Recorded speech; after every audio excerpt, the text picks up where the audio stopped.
Юу юм би үгүй би. Үлэгч юм бэ чи надад юм маа. Чинь маш. Чи тэ юу гээд аа. Чи би бүр ингэ бодохгүй бүр амар сандарнаа заа гэж. Ягаад миний эхний зочин чи юм бэ? За. Тэмэцэн үү. За. Тэмэцэн үү. Яа юм санаад байна. Гинт тэр гатлаарай. За сайн байцгаана уу? Монголын шинэ хөгжим 100 зохиомжийн уралдааны маань шинэхэн болох подкастын болон маань өнөөдөр ингээ эхэлж байна. Бидний анхны зочноор Монгол Улсын консерваторийн зохиомжийн техникийн оюутан им гэрэлцдэг. За үзэгчдэд гоё өөрийгөө илүү дэлгэрэнгүй танилцуулаач.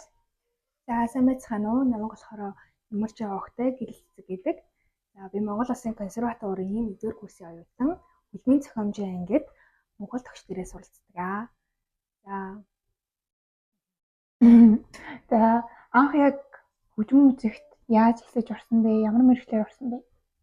За би анх хөгжмийн үеийн коллежид яач хөгжмөр анх ийсэн орсон.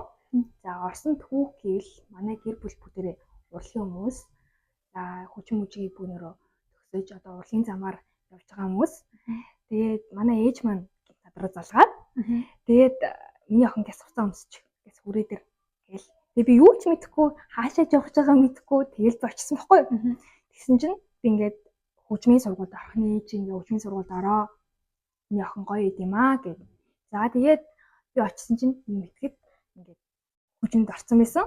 Тэгээд манай эгч маань болохоор яач ингээ авахгүй юу? Тэгээд яач хөгжмийг ахиу их багасаа сонссон мэддэг. Надаа айгүйх амар дотн ойр санагдсан. Тэгээд тэгж орж исэн да. За ингээд одоо Монголын шинэ хөгжим 100 уралдаан маань коронавигоос хойш ерөөсөө зохиогдохгүй байжгаад болохоор уралдаан маань одоо 24 онд өнгөрсөн жил болсон шүү дээ. За яг тэр үед ингээд уралдааны өдөртөн гарахад хэр ингээд сонирхлыг чи яг татчихсан бэ? Яг юунаас олж ингээд энэ уралдаанд би ингээд оръё гэсэн шийдвэр гаргасан. За би яг тэр үед анх удаа юм уралдаан болдгийг мэдчихсэн.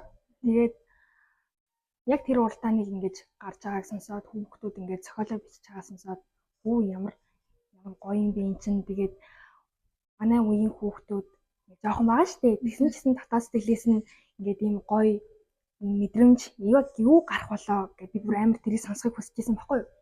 Тэгээд би яг тэр үед ерөөсөө орно гэж бодож байгаагүй. Ерөөсөө төсөөлөөгүй. Тэгсэн чинь манай багш нар маань ингээд хүүхдүүдийг ингээд ороорой ингээд амар санал болгоод амар зүтгэсэн. Тэгээд би тэр үед амар урам авсан юм аа. Тэгээд урам аваад за тэгээд би ороод үзье, өөрийгөө сориод үзье. Надад угаасаа ингээд өчнөө олон жил хөгжим сурсан юм чинь ганц ингээд өөр дээрээ зохиол бичээд үзье гэд тэгээд би шамдаад орж ирсэн. За ингээд одоо энэ уралдаанд тэ ямар ч юм хэлэхгүй, ямар ч юм суурьгүй одоо хинээс асуух нь мэддэхгүй байгаа шүү дээ. Ингээд яг бор түвшээр өөрөө орж байхад ямар санагдсан бэ? Хэцүү байсан уу? Эсвэл ингээд гоё мэдрэмжтэй байсан уу? Яаж татаад сэтгэлээ? За би уралдаанд болохоор яач хөгжмөрөө ардын дуун дээр сэтгүүлсэн вариац бичижсэн. За би яг тэр үед амар юм айс юм аа санаа зовоод за хүмүүс яг яах вэ? Яаж хүлээж авах вэ? Ингээд миний яг татаад сэтгэлийг ойлгох болов ингээд би амар айжсэн яг тэр үед. Тэгээд ардын дуу дээр яагаад бичсэн бэ гэхээр ер нь багасаа ардын хөгжмөнтэй аягүй ойрхон ер нь үсэж таньсан. Тэгээд илүү ойрхон санагдсан болохоор ардын дуу дээрээ бичээд өөрөө хөгжмөд бичсэн. Тэр үед болохоор би яг ингээ хөгжмөө биччихээд тэгээд ороход амар санаа зовоод ёо ямар хэцүү ямар яг юу болоод байгаа юм бэ гэж би яг тэр амар. Тэгээд би яг ард нь гарсан. Өөрөө тэнцэнэ гэж ерөөсөө өөрийгөө бодоогүй, барьсан гэж бодоогүй. Тэгээд өөртөө амар урам зориг авсан. Ингээд хөр ангаас орсон гэхээр тэ хэл ангитааны хэлээд нэг 7 жил хөгжмөр хийсэн мэргэжлийн төвшин сурсан, мэргэжлийн диплом авсан тий. Яг ингээд 2 жил өгөөд бакалаврынхаа зэрэгтээ ингээд зохиомжоор явнаа шийдвэрийг гаргах. Одоо тэр үе. За би тэр үед болохоор надад амар том шийдвэр байсан юм. ачаа өчмөрөө мэргэжлийн диплом аваад тэгээ төгсөөд тэгээд ер нь бол тодорхой хэмжээний мэргэжлээ солих утгатай. Гэтэ надаа яагаад ингэж хөгжмийн зохиомж руу орох шийдвэр гаргасан бэ гэвэл би яг тэр үед хөгжмийг зөвхөн хөгжмөдөх ур чадвараас нь хардаг байсан байхгүй юу? Яг ингэж хөгжмийн зохиолчийн дотроос юу гарч ийн, яг ямар мэдрэмж гарч ийн гэдгийг ерөөсөө ингэж бодож үзэж байгаагүй. Тэгээ би энэ уралдаанд орсноос хойш би яг амар тэгж бодоод вау ингэж зохиол бичих юм байд юм байна.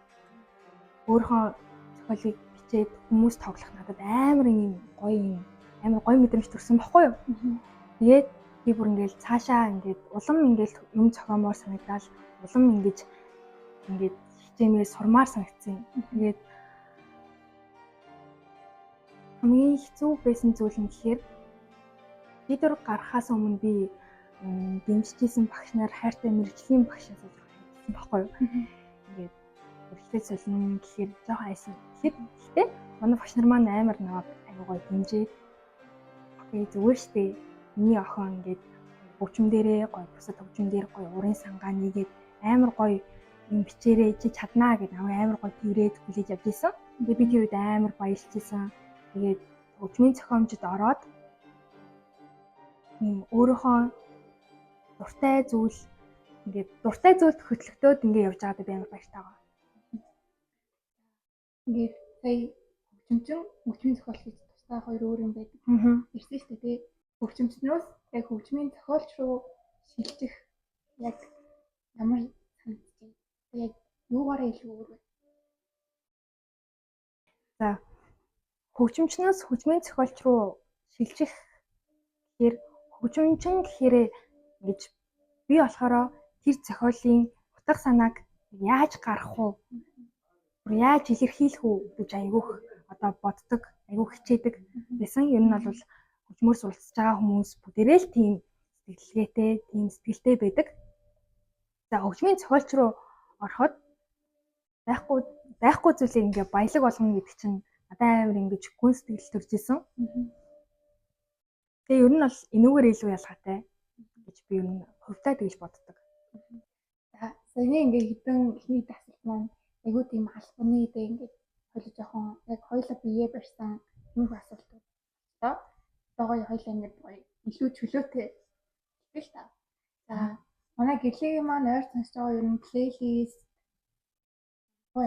ямар хөө ер нь төрлийн дуу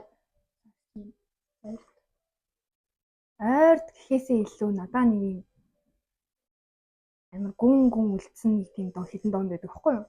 Тэгээд яг амар гүн үлдсэн дуу гэвэл надаа нөгөө Everything гэдэг дуу байдаг байхгүй юу? Би бүр тэрний бүр амар туртай зав. Баян сонсоод бүр ингээд хизээч үйлсгүй хизээч ингэж таагүй дуу. Яг энэ дээр нь дөрүүлээд асууя л та. Ингээд одоо чиний гол бичих хэм маяг стил чинь юу ямар хөө гэж өөрийгөө тодорхойлох вэ? За наа чи бүр амар хэцүү асуулт байна. Тэгээд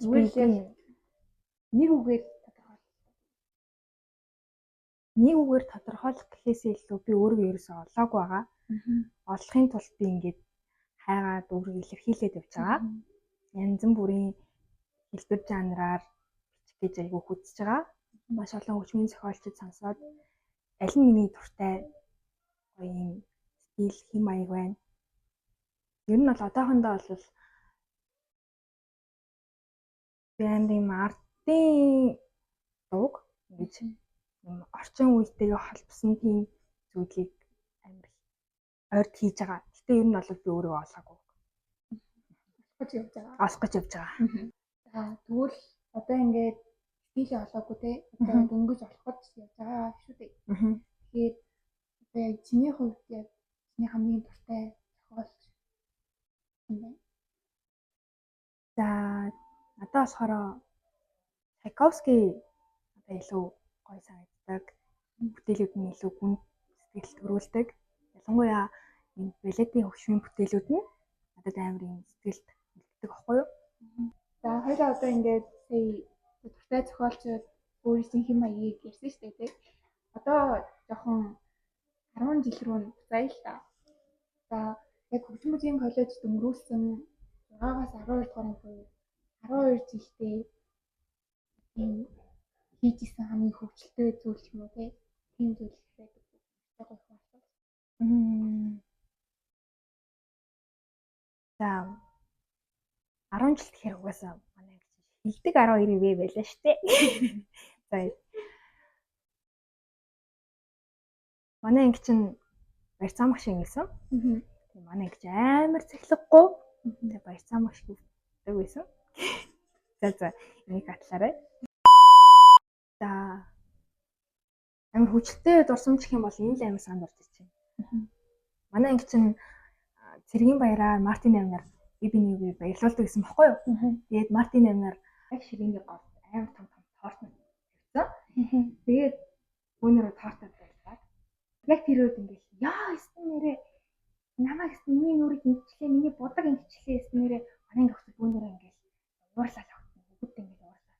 Гэтэ одоо бодохоор амар хөөрхөн байгаа байхгүй юу? Яг энэ дурсамж ингээд хэл үлдсэн. Тэгээд 10 жилийн дурсамж л байна. Өсчээд нэг жил болчиход тэгэл гоё юм байна. За хоёлаа ингээд сая хөвчлөлтэй түүхээ хуваалцлаа шүү дээ. Одоо 10 жил тахта яг тэр үедээ ингээд уурлаад те ямар нэгэн муудалцах ч юм уу. Яг тэр үедээ айгүй хэцүү санагдаж байсан гэсэн яг цаагаараа маш их тийм хайрыг бүтээсэн их юм том дурсамжийг агуулсан. Уусаа анги болгонд нэг юм бодолцоо хэрүүл уусаа болдог шүү дээ. Тэгээ яг тэр үед чинь манай ангийнхан бүүнэр аягүй хагаралтай байсан. Тэгээ тэр үед амар нэтгэж чадсан амар гоё дурсамжтай зүйл хийхээр жил болгон зохион байгуулдаг бүжгийн тэнцээ. Яг коронавигоос хойш яг манай үе дээр зохион байгуулагдсан. Тэгээ яг тэр үед бэлтэж явах явц тайзан дээр бүжиглж байгаа тэр дурсамж амар гоё. За бид нартэй гоё бас 10 жилийнхаа дурсамжийг хуваалцсан маш их баярлалаа. За тэгээ манай гэрлээ маань бас дуу бичдэг. Анхныхаа дуу бичсэн байгаа. За үүнийхэн тухай бид нартай одоо ингэ хуваалцаач. За өө гэвэл би ямар тааж өөрийнхөө мэдрэмжээр тэр үеийнхэн мэдрэмж хүслээр дуу бичсэн. Тэгээд найзууд манаас туслаад найз маань дууч гисэн. Одоо клипийнхаа зураг аваад тэгээд мастеринг хийх гэж байгаа. Яа дуудахгүй цацагтнаа. За тэгээд манай гэрлэгийн маань дууг сонсох зүйлээрээ гэрлэгийн маань IG-г дагараа. Удахгүй шинэ уран бүтээлээр нь хамтдаа уулзах нэ. Амар гоё төсөөлсөн гоё дуу маа гарах нэ. За ингээ хоёулынхаа подкаст өндөрлөх дэсийг хандж байна. За хамгийн сүүлд нь хоёлаа энэ жил болох 8 дугаар уралдаанд маань оролцож байгаа. Одоо бас өмнө нь оролцоод дахин оролцох гэж байгаа гоё хүүхдүүдтэй урмын үг хэлээд басгая. За оролцож байгаа хүүхдүүдтэй хандаж хэлэхэд явагдаж баяр үргээ бас та бүгдээрээ чадна. Тэгээд нэг зүйл хэлье. Not нэг бариад соо. За ямар ч тач та нар бүгдээрээ чаднаа. Тэгээд бүгдээ хичээцгээрээ бити зүуд баригдаарай.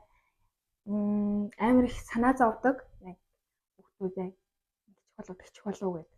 Тэгээ ерөнх яагаад ч тийм ингэж юм санаа зовох хэрэггүй.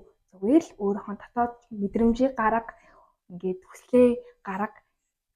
Зүгээр л чадна. Enjoy байгаарай.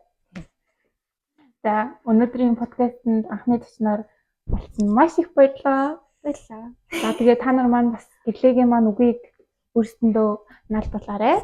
Тэгээд дараагийн дугаараар уулзлаа. Баярлалаа. Ингэж амар ингэж хүн туссан баггүй юу? Онгаачлаа чи.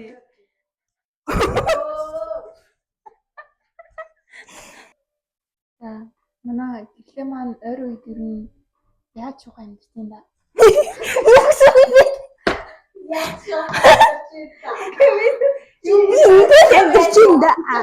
Би ингээд амьдсан да.